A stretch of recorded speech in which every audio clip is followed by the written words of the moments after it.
அனைவருக்கும் வணக்கம். நம்ம மல்லி சீரியல்ல என்னெல்லாம் சுவாரஸ்யமான விஷயங்கள் நடக்க போகுதுன்னு பார்க்கலாம் வாங்க.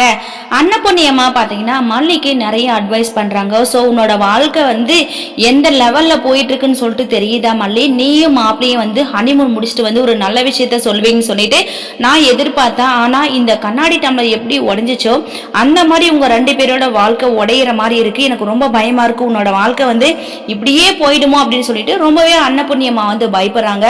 மல்லிக்கு அது தெளிவா புரியுது. ஆனா மல்லி பாத்தீங்கன்னா அது எல்லாத்தையுமே காமிச்சிக்காம ரேணுகா தான் ஃபர்ஸ்ட் சரியாகணும், ரேணுகாக்கா குணமாயிட்டா ஸோ விஜயோட லைஃப் நல்லா இருக்கும் அப்படின்ற மாதிரி மல்லி நினைச்சிட்டு இருக்காங்க. ஆனா ரேணுகா மட்டும் குணம் அடைச்சிட்டாங்களா கண்டிப்பா மல்லி இந்த வீட்டை விட்டு போறதுக்கு வாய்ப்புகள் அதிகமா இருக்குது. ஏன்னா ரேணுகா எல்லாமே தெரிஞ்சுக்கிட்டா இதுக்கப்புறம் விஜய் என்னோட புருஷன் தானே, என்னோட வாழ்க்கையில நீ எதுக்காக வந்திருக்க அப்படின்ற மாதிரி தான் ரேணுகா பேசுவாங்க. அப்படியெல்லாம் இருக்கும்போது மல்லி ஏன் ரேணுகா விழுந்து விழுந்து கவனிக்கிறாங்க. இன்னொரு பக்கம் விஜய் ஸோ ரேணுகாவுக்கு இதெல்லாம் செய் மல்லி அப்படின்னு சொல்லிட்டு ஒரு வார்த்தை சொன்னா போதும் விழுந்து விழுந்து ரேணுகாவுக்கு போயிட்டு நினைச்சதெல்லாம் செஞ்சுட்டு இருக்காங்க மல்லி.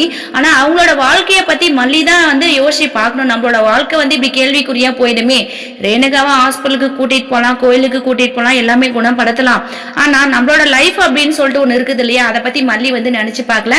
ஆனா அன்னபூர்ணியம்மா தெளிவா மல்லி கிட்ட எடுத்து சொல்றாங்க. இதுக்கப்புறமாவது மல்லி அவங்களோட முடிவை மாத்திக்க போறாங்களா என்னன்னு சொல்லிட்டு வரப்போற எபிசோட்ல வெயிட் பண்ணி பார்க்கலாம். இந்த வீடியோ பிடிச்சிருந்தா மறக்காம நம்ம சேனலை சப்ஸ்கிரைப் பண்ணுங்க. தேங்க்யூ.